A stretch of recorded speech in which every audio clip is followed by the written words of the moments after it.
Last year, TECNO made headlines by introducing one of the most affordable foldable smartphones on the market, the TECNO Phantom V Fold and the Phantom V Flip series. While we didn't get to try out the Phantom V Fold last year, we did get a quick hands-on experience with the Phantom V Flip during my trip in Singapore. Now, if you want to read about that, you can head on over to the Yugatech website. But now, the successors of these affordable foldable smartphones are finally here. We have the TECNO Phantom V Fold 2 and the TECNO Phantom V Flip 2. But in case the title of this video wasn't a giveaway, in this video, we're going to be checking out the TECNO Phantom V Fold 2 in particular. If you want to check out our review of the Phantom V Flip 2, well, TY did a review too, which you can check out over here. Enough with this intro. I'm sure you're all curious about the TECNO Phantom V Fold 2.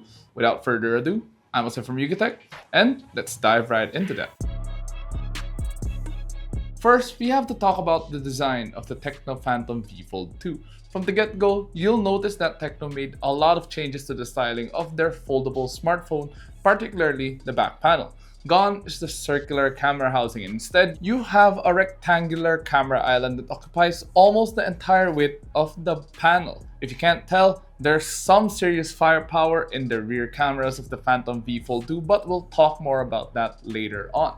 In addition, our unit is in this karst green colorway, although it honestly looks black. I can't tell which part of this is green, but it does have this marble-like finish that covers the entire back panel. Although not as obvious, TECNO also made changes to the size of the Phantom V Fold 2. Compared to its predecessor, the phone is now a lot thinner when folded and also unfolded.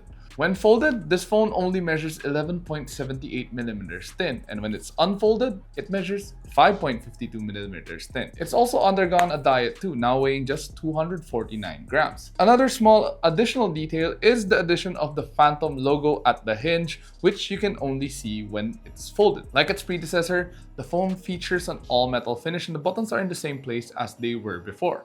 The volume rocker is found on the right side, along with the power button that doubles as a fingerprint scanner. At the bottom, you'll find the USB-C port, while at the top, you'll find the secondary microphone and the dual SIM card slot. It also comes with dual stereo speakers. They're only on the left side of the phone. No doubt, the major redesign gives the Phantom V Fold 2 a more premium look. With a slimmer body and lighter weight, it's a lot nicer to hold. The buttons are still easy to access whether you're using it folded or unfolded.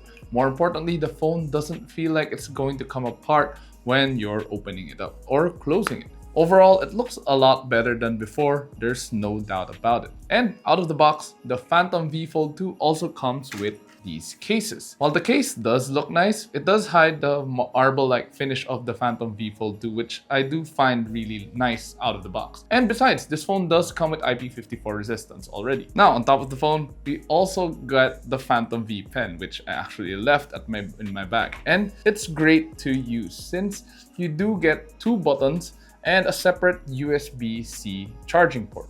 There are a lot of neat features available, which we will discuss later, but I can't seem to think that the Phantom V Pen is not something that you'll bring around all the time. For starters, it has a separate case, and the pen does not magnetically connect to the Phantom V Fold or, anywhere. Instead, you need to tape this holder to a surface, and I'm not talking about the phone either. The holder does not fit the back of the phone, with or without the case. As a result, I didn't really bring the Phantom V Pen around with me when I went out. Instead, I left it mostly at home when I wanted to get some productivity done.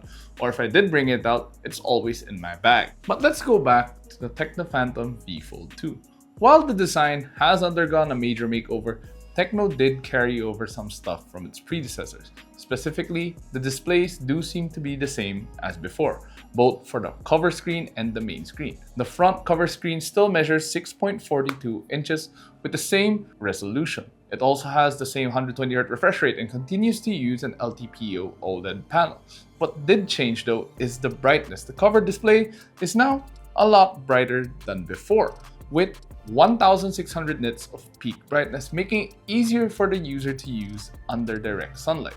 Unfold the screen and you're greeted by the same 7.85-inch foldable display with a 2K resolution. Similar to the front cover screen, the main display also uses an LTPO OLED panel and comes with a 120Hz refresh rate. Now, I'm sure some of you might be disappointed that no improvements were made to the display aside from the brighter cover screen. However, I don't see that necessarily as a bad thing. The displays are already great as they are. These being LTPO OLED panels, you get some really vibrant colors and deep blacks, giving users a great viewing experience. The screen is smooth too, whether you're going through the menus, browsing the net, or playing games. As for the crease, it's barely noticeable when you're holding the phone straight on. However, if you move a bit to the side, it is a bit noticeable. Then again, this has been a problem for almost all foldable smartphones, not just the TECNO Phantom V Fold 2. Now, when you're watching videos or playing games, you do have to bump up the speakers a bit. They're a bit lackluster for my liking, lacking a bit of clarity and bass. The soundstage is great though when you're watching on this cover screen, but it's a different story when you're using the main screen. You can easily tell that the sound is coming from just the left side or the bottom, depending on the orientation of the phone. It's quite surprising too, since this phone does come with Dolby Atmos, which should help in delivering better audio quality. But other than that, you have a nice display. Perhaps the biggest upgrade TECNO made to the Phantom V Fold 2 lies in the cameras. The triple rear camera now comes with three 50-megapixel shooters. A 50-megapixel main that uses an OmniVision OV50H sensor, a 50-megapixel telephoto, and a 50-megapixel ultrawide. For selfies, you get two 32-megapixel shooters, both in the front cover screen and on the main screen. With that, you are more than well equipped to capture all kinds of scenery and subject. I genuinely enjoyed using the phone to snap photos of everything I could think of. The images came out sharp, whether I'm shooting in the day or in low light. The phone processes the image neatly too, and as a result, the photos don't look overly edited. At night or in low light conditions, the phone does a good job of balancing the highlights and bumping up the shadows. Best of all, there's not a lot of grain in the images, whether you're using the main, ultra-wide, or even the zoom. There are various shooting modes to choose from too: normal, bright, and phantom. But personally, I kept most of the images in normal mode since they do look the most natural. Meanwhile, if you set it to bright, you do bump up the saturation, which does give you a more HDR feel if you like it. Meanwhile, photos taken using Phantom mode have a cooler tone, higher contrast, and a lot less color and saturation. Other neat features of the Phantom V Fold 2's camera include AI focus, which as the name implies, automatically focuses the camera for you. There is also motion capture, which helps when you're taking photos of moving subjects. In terms of video though, the Phantom V Fold 2 can record up to 4K at 60 FPS using the rear cameras, while the front cameras are limited to 1080p at 60 FPS max. What I like about the video is that Ultra Steady Pro mode works even at 4K at 30 FPS. Unfortunately, no stabilization function is available at 4K 60 FPS. And just like the images, the videos taken in Phantom V Fold 2 are great in almost all lighting conditions. There's a lot more noticeable grain when capturing video at night, but it's not that bad. Plus, the stabilization really helps a lot in capturing cinematic shots since it eliminates the need for you to bring a gimbal with. As with all TECNO smartphones, the Phantom V Fold 2 runs on iOS 14.5, which is based on Android 14. What's great about this OS is how easy it can be for you to multitask and how simple it is to use. The moment you boot out the phone, you already have the smart sidebar activated. Then there's the taskbar, which is similar to what you'd find in tablets. The recently opened apps also show up as thumbnails instead of just usual icons. When you're using an app on the main screen, there's no need for you to swipe up to see the other apps. Instead, there's a dedicated All Apps button on the lower left corner of the screen.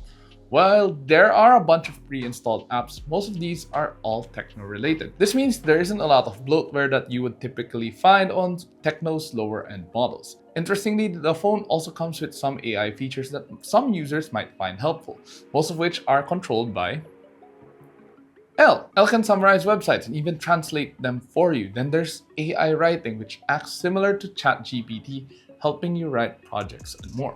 For those of you into art, or at least who want to try their hands at drawing but are really bad at it, just like me, there's also AI Artboard that generates AI images based on your sketches. On top of the AI functions, the rest of the features are very much the standard to other Android 14 functions. You have split screen, floating window, parallel window, and more, all of which work very smoothly. All in all, the OS and apps on this phone will help you be productive in more ways than one. Perhaps the main reason the TECNO Phantom V Fold 2 runs its AI and OS smoothly is mainly because of the chipset. Under the hood, it runs a MediaTek Dimensity 9000 Plus chip and is paired with 12GB of RAM with an additional 12GB of virtual RAM. Our review unit comes with 512GB of internal storage, which I find is more than adequate. Unfortunately though, no micro SD card slot here to expand storage further. If the chipset of this phone sounds familiar, that's because it's also a carryover from the Phantom V Fold released last year. This then makes the chipset quite dated, considering it was first announced back in 2022. But despite being a few years old, the chipset runs day-to-day tasks well, as you saw earlier. More importantly, it doesn't feel slow at all, even if you have multiple applications running in the background.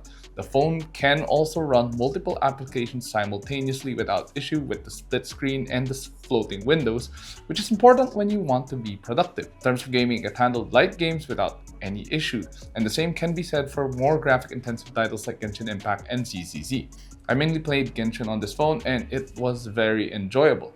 The game initially set the graphics to medium, but eventually I maxed out everything and it still ran smoothly. Even when I was battling multiple enemies and there was a lot going on screen, there was no lag or frame rate drop in the game. One thing I did notice is that the phone slightly heated up even after just playing for 15 minutes.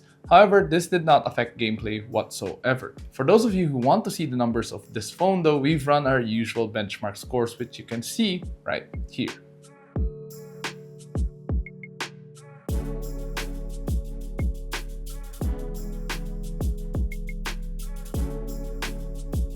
One of the biggest downsides of owning a foldable phone though is that the battery isn't usually that big. Surprisingly, the one fitted on the TECNO Phantom V Fold 2 is relatively big. It uses a 5750 mAh air cell battery pack, which means it has one of the biggest capacity batteries in foldable smartphones today.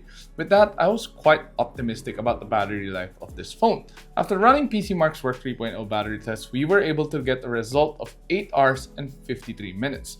And it's a decent score, no doubt about it, but given how big the battery of this smartphone is, I expected it to last a lot longer. And not surprisingly, the battery drains even faster when playing games. After playing Genshin on max graphics for just 30 minutes, the battery dropped from 90% to 72%. So if you plan on playing on this phone, it's best to bring a power bank with you around. Fortunately, it only takes a short time before the phone is good to go thanks to a 70-watt fast charging system. It even comes with 15-watt wireless charging and supports reverse wireless charging if you want to help a friend out who has no more battery. As for connectivity, you have the complete set of features: 5G, Wi-Fi 6, Bluetooth 5.3, GPS, and NFC. So, overall, there's no question that the TECNO Phantom V Fold 2 is a great foldable smartphone. While it does have some parts recycled from its predecessor, the changes TECNO made do make it a well-rounded phone. Whether you're going to be productive or play games, you will definitely enjoy it on this phone with all of its neat features. Then, there's the price. Foldable smartphones are often associated with high prices, with some even reaching the six-figure mark. However, TECNO shows us that doesn't have to be the case with the Phantom V Fold 2. Now, the price. At the time we recorded this video, TECNO Philippines has not released the price of the Phantom V Fold 2 just yet. But based on US pricing, we expect it to be around $1,099 or around 60,000 pesos, which is an affordable price considering this is still a foldable smartphone. More importantly, it makes great value for money, all things considered. However, manufacturers are stepping up their game too, and this year there were a lot of great foldable smartphones released. The price is just one factor, and even though the Phantom V Fold 2 is affordable, users do expect more, including a newer chipset and better battery life in order to make this phone last longer with them. Still, what do you think of the TECNO Phantom V Fold 2? Is it the foldable smartphone you choose given its affordability? Whatever the case, share your thoughts in the comments below. And if you enjoyed this video or found it informative, do drop a like and subscribe to watch more. Don't forget to follow us on our social media platforms: Facebook, X, Instagram, TikTok, and of course, visit yugatech.com to stay updated with the latest tech news and reviews. Once again, this has been Jose. I'll see you guys next time. Bye-bye!